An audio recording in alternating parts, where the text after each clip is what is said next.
This is the Fitzy and Whipper with Kate Ritchie podcast. Good morning, I'm Emma Duxbury. King Charles has stepped back from public duties after being diagnosed with cancer. Buckingham Palace has released a statement confirming it was found during his hospital procedure for an enlarged prostate.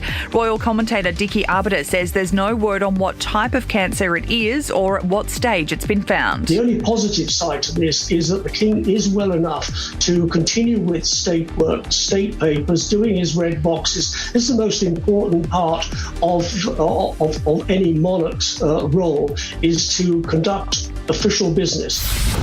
That's all we know. King Charles has been diagnosed with cancer. Prince Harry will be rushing home to his father. His Majesty has chosen to share his diagnosis to prevent speculation and in the hope it may assist public understanding for all of those around the world who are affected by cancer.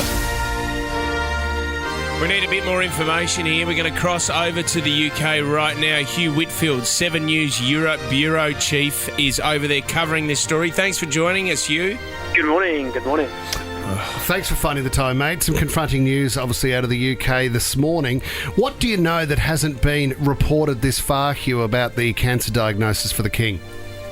Well, we know that it was found when he went into hospital for that treatment on his prostate. It's cancer that has been found, but we don't know what type of cancer. Okay. We know that he has been on the phone to his two sons, William and Harry, as well as his three siblings, Anne, Andrew and Edward, to tell them the news. And he was up in Sandringham on the weekend. He was went to church on Sunday morning with the Queen and has returned to London today. It's Monday evening here right now, and has already begun treatment as an outpatient. He's here in London right now. It seems as though he's going to be spending quite a bit of time in London. We don't know how long the treatment's going to last, but he's going to be out of the public eye for more than a month, because a month was what we were told was what he was going to need to recover from the prostate procedure. The fact that he's now receiving cancer treatment means he's going to be laid up for a little bit longer, much longer. Does that mean you're saying that obviously his public appearances will be stripped right back? Is there anything in particular that was on the agenda that he's now going to miss? Look, I think, various engagements that were on public meetings and meeting with members of the public throughout the UK, but I think there'd have to be very big question marks over the possibility that he was going to travel to Canada in May and, all sorts of speculation that he was going to visit Australia at the end of this year. I would have to think that both of those two foreign trips would have big question marks over them now, because this is a 75-year-old man who's being treated for cancer of some type.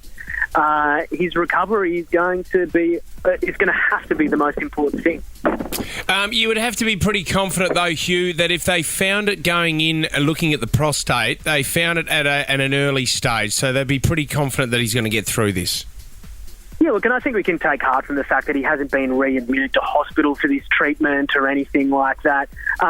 He's 75, but he's a relatively healthy 75-year-old, right? He's actually a 75-year-old who has a full-time job, and he seems to enjoy it. So I think, we can take heart from the fact that he's been fit and healthy, but it turns out that these royals, they are human. They're not superhuman like we considered his mother and father to be. So you would expect to see Harry in the next couple of days?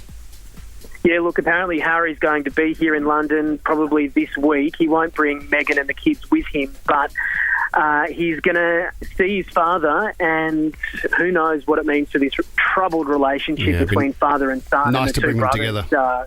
Exactly.